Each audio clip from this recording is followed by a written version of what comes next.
continue mon périple. Je continue mon voyage organique dans les mots, dans la balade qui devient un voyage dans les mots. Et je me laisse porter par ce vrai bonheur en fait d'être avec le corps en mouvement, d'être à chaque fois dans un nouveau lieu. Et le nouveau lieu me porte, le nouveau chemin me porte. Et quand on marche avec le corps en mouvement, ça fait circuler autrement les énergies. De temps en temps, je fais attention au parcours.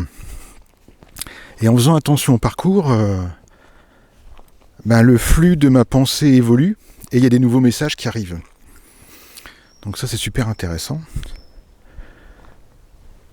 Donc je fais les choses de manière organique, sans les penser, sans les réfléchir.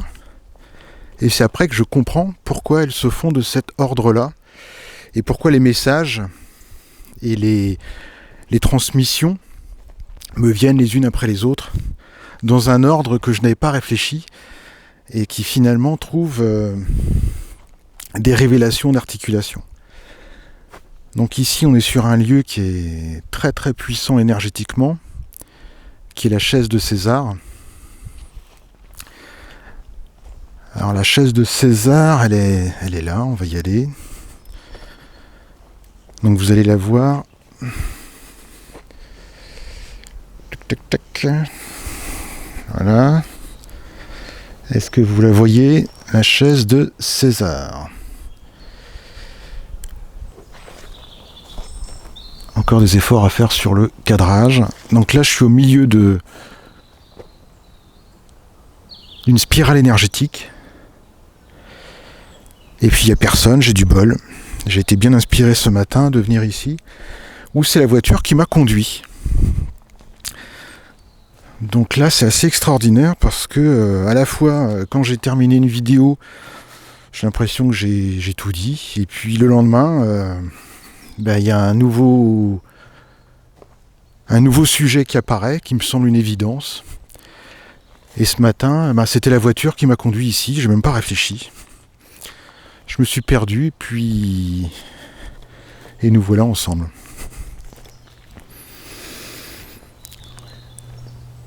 Poussé par aussi le soleil matinal de cet automne.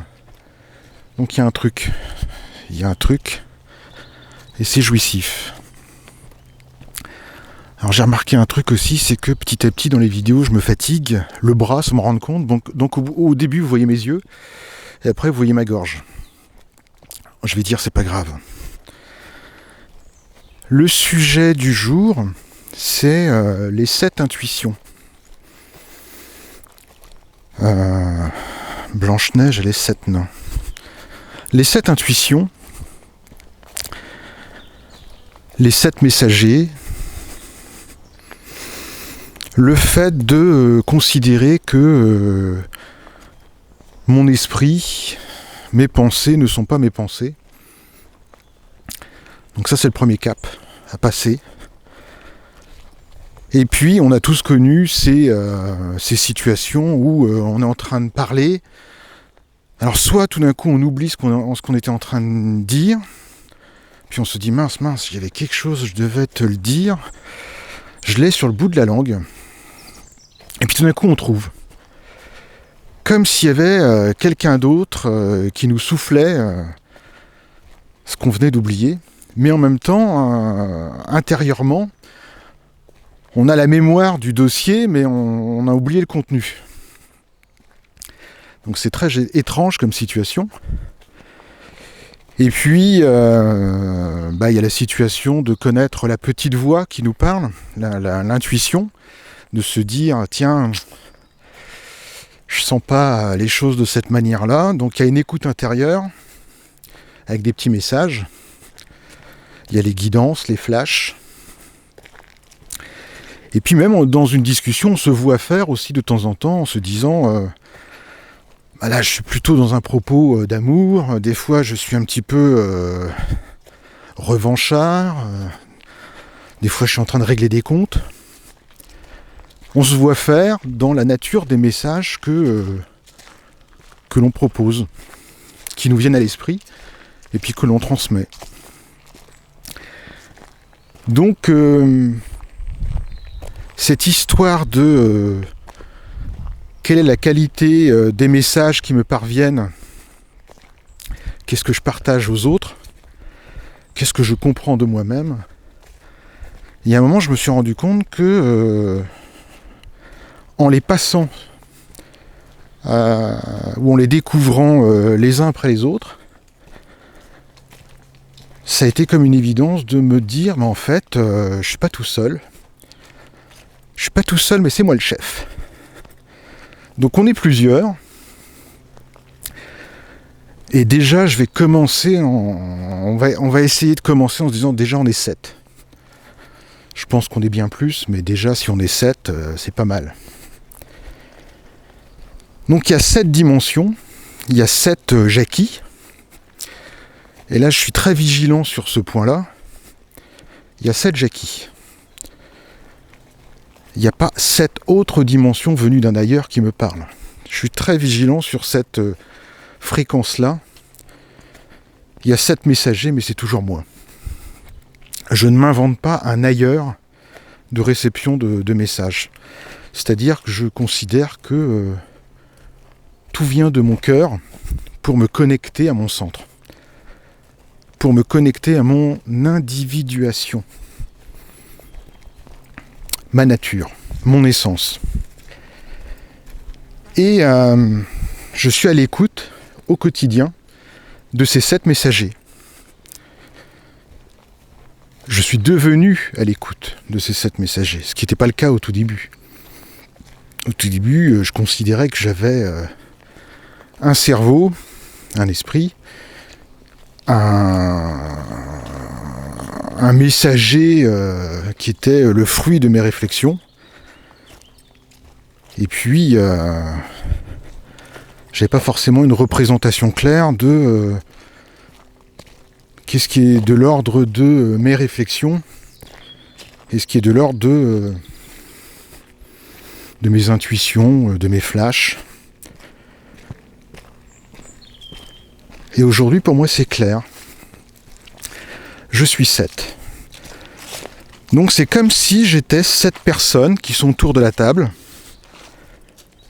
et puis qui, les uns après les autres, prennent le micro de ma voix ou de mon esprit. Elles alternent selon une qualité de fréquence sur laquelle je suis, selon mon niveau de conscience. Tour à tour, elles parlent.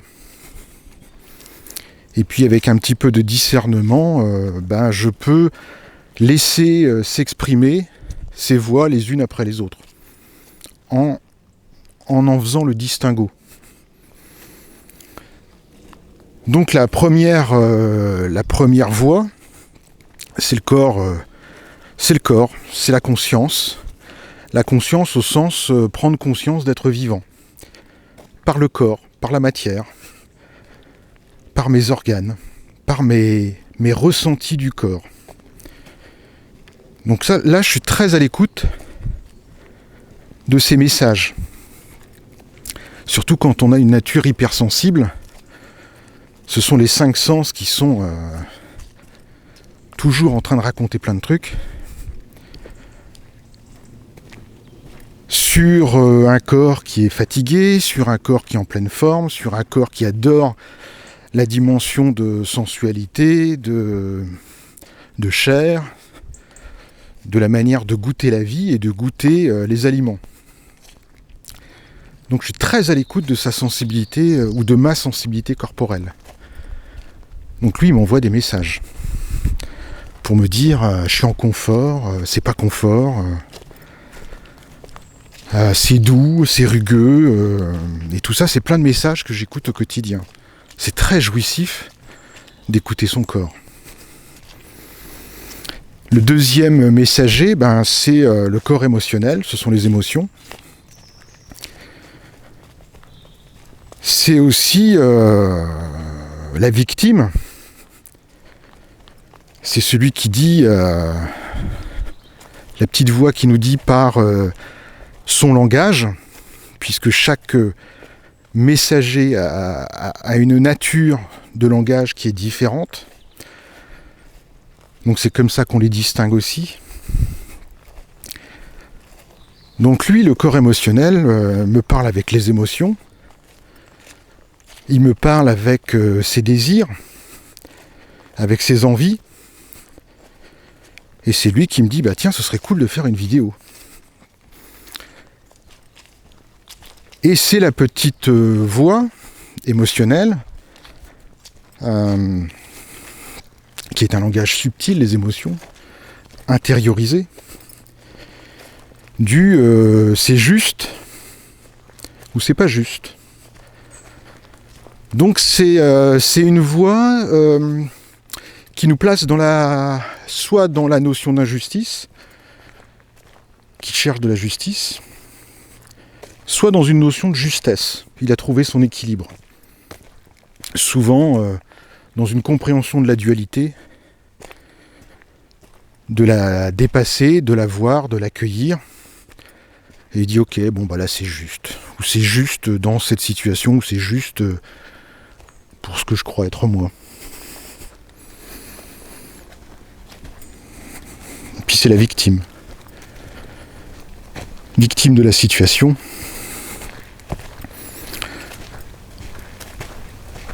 Donc c'est une dimension créative aussi, de ses désirs, de faire. Le troisième messager, alors celui-là on le connaît par cœur, c'est souvent celui qui a le plus la parole, c'est le corps mental. Donc là on est dans l'univers de l'identification. C'est celui qui a le beau rôle. Il prend la place tout le temps, et il prend même la place de tout notre esprit. Et il laisse pas beaucoup de place pour les 6 autres messagers. Parce que on est dans un monde, dans un univers, sur la fréquence Terre, qui est dans ce paradigme-là. Donc lui, il défend le territoire. C'est un petit peu notre bourreau, notre saboteur. Là aussi, tant qu'on est dans une dimension, une vision, une perception de la dualité comme bien ou mal, c'est-à-dire quand on est dans une vision duelle de la dualité, qui n'est plus la même chose quand on arrive dans une vision d'unité vécue sur la dualité. Et ce bourreau, à un moment, va se transformer en une autre nature de messager. Ça devient notre super copain, parce que sa capacité analytique, sa capacité à préserver le territoire, bah là aussi va rentrer dans une certaine forme de justesse. Et c'est là où je vais rentrer dans une certaine forme de raison en accord avec mon cœur, avec ce qui résonne. Ça devient du mental, un compagnon qui va bien analyser les choses au service du cœur.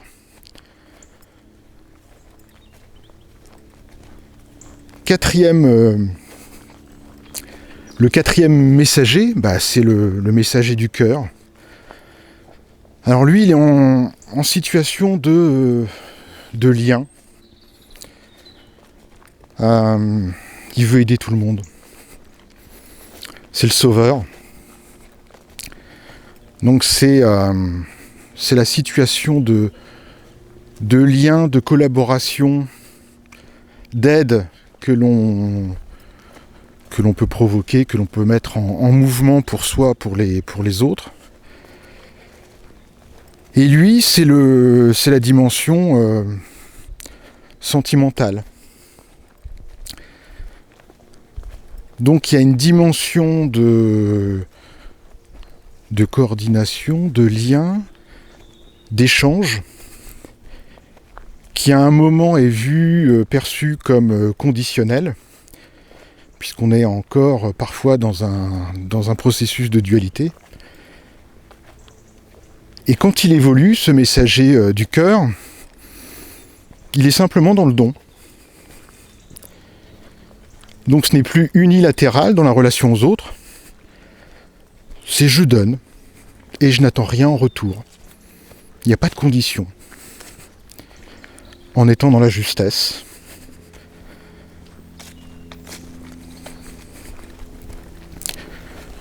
Corps sentimental. L'univers du soin, de l'accompagnement, de la thérapie. Après le cinquième messager, c'est au niveau de la gorge. Là, c'est le corps amoureux. C'est le guérisseur. Ce n'est plus le thérapeute, c'est le vrai guérisseur.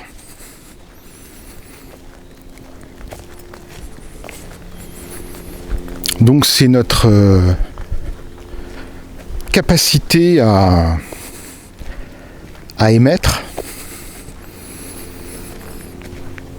dans notre perception du monde qui a dépassé la dualité. Et quand on dépasse la dualité, c'est sous tous les plans. C'est-à-dire qu'on considère que il n'y a plus de falsification du monde, il n'y a plus de vie sur Terre qui serait malsaine et je vais être libéré quand je serai hors de cette vie. Quand je serai pur esprit, je serai libre. Je ne suis pas dans un monde dévoyé.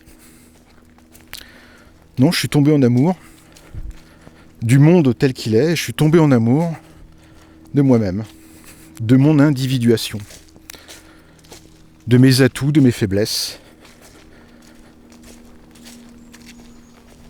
Donc c'est un langage qui devient vibratoire. Par la parole, par les mots que l'on emploie, par la vibration que l'on émet dans le monde, par la musique, par son art que l'on met en mouvement.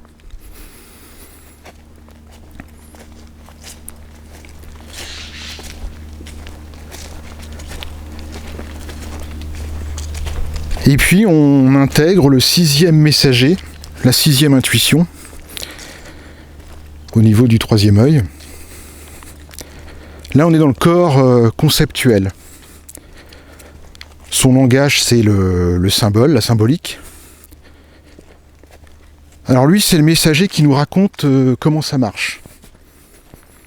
Il fait des focus, de zoom, il prend de la hauteur. Et puis il nous raconte pourquoi à un moment on se sentait victime, pourquoi à un moment on se sent bourreau.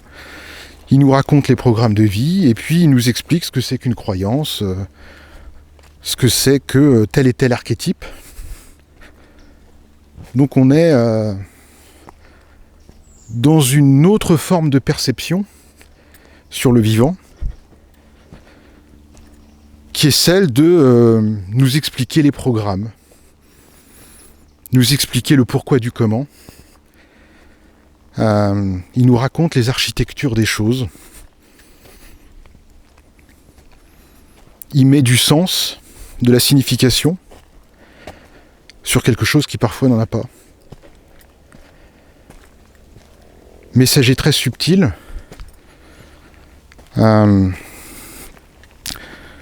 Donc son langage, pour ma part, il est très imagé.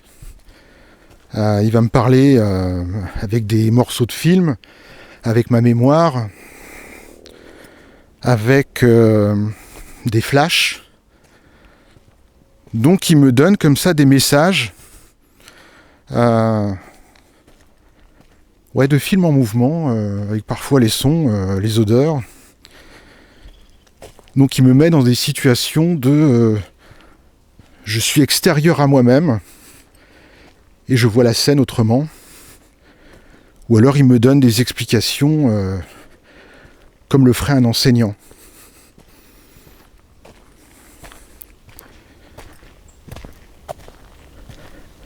C'est le conseiller. Et puis c'est aussi une certaine forme de guide. Il m'oriente, ce sixième messager. C'est lui qui est la voix de la guidance. Il dit, bah voilà, t'as telle et telle problématique. Je te donne un regard bien plus ample sur la perception de ta vie. Et puis, je te donne des propositions de regard, d'explication. Tu vois peut-être l'avant et l'après, et maintenant, peut-être que tu vas pouvoir orienter ton mouvement dans la vie d'une manière différente. C'est un super copain, lui. Donc ici, on est sur un lieu qui est très très sympa aussi, avec des dolmens.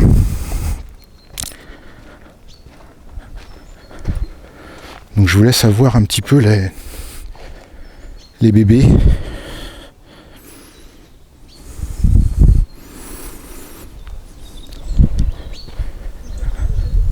Petite pause en même temps, il y a des gens qui arrivent. Ça fait partie du jeu.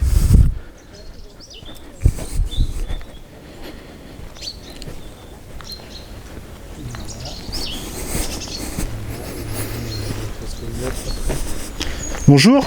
Bonjour.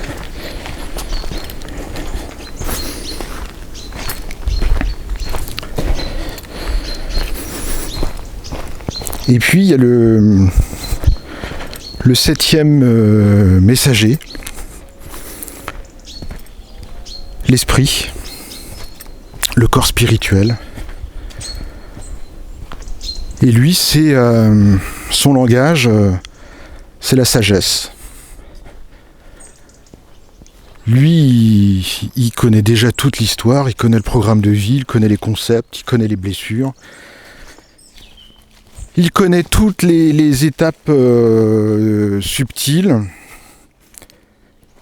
Et il apporte une vision bien supérieure à l'expérience de vie, qui est une certaine forme de détachement vis-à-vis de soi par rapport au vivant. Et il nous éclaire avec une vision encore plus globale du pourquoi, du comment. Et il nous permet d'avoir une perception de paix, même quand on est dans le chaos. C'est un super copain aussi.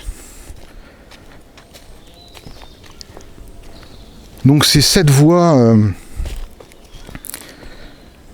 à laisser parler, à écouter, à exprimer, à la fois fusionne,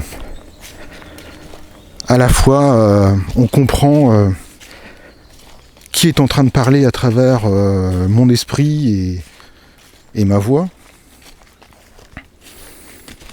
Et puis c'est un cercle de paroles. Il n'y en a pas un qui est au-dessus de l'autre. Ils sont tous en cercle. Bon, ils ont parfois des affinités, c'est-à-dire que la gorge va être en lien avec les émotions. Et puis le corps mental va être en lien avec le cœur. Et le sage, il est en lien avec le corps. Et ça, c'est très intéressant de comprendre que le sage, celui qui nous apporte la paix, il est au cœur de la cellule, au cœur de la chair. Donc c'est pas par hasard aussi à un moment la dimension d'inspiration la plus haute, la plus subtile, la plus lumineuse. On l'écoute en étant le plus ancré possible dans son corps, dans sa marche, dans cette perception corporelle de la vie, dans la chair et la matière. C'est là où il y a le plus de lumière et le plus de sagesse. Très intéressant à intégrer.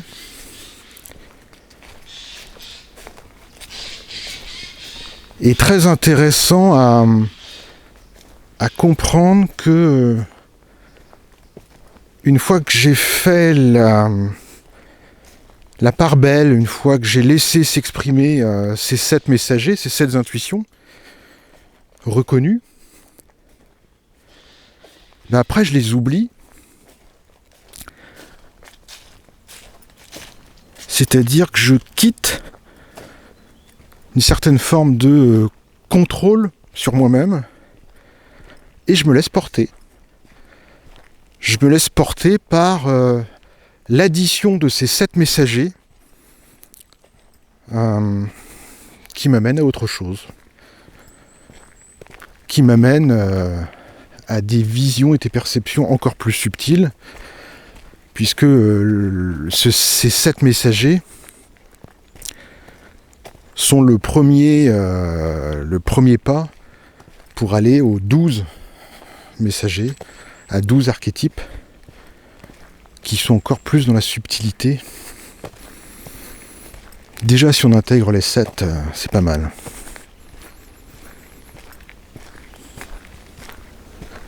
Donc 7 petites voix que je laisse débattre. Donc on voit bien qu'il y a un 8e observateur qui laisse tout le monde parler et qui à un moment prend la parole ou alors se laisse traverser par la voix des uns et des autres. Et pendant ce temps-là,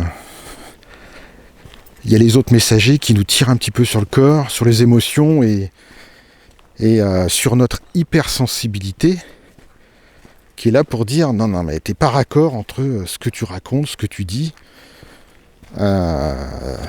avec ce que tu penses vraiment, avec ce qu'il faudrait entre guillemets faire si tu voulais ou si tu désires avoir une certaine forme d'authenticité avec toi-même et avec les autres. Donc quand on laisse parler une seule des intuitions et un seul des messagers qui est le corps mental, il y a les 6 autres, ils nous tirent dessus. Hein. Et ils ont raison. D'où les inconforts. Et tout ça est ok. L'inconfort est mon confort. Terrain d'apprentissage. Donc j'adore ça. Faire à ma manière.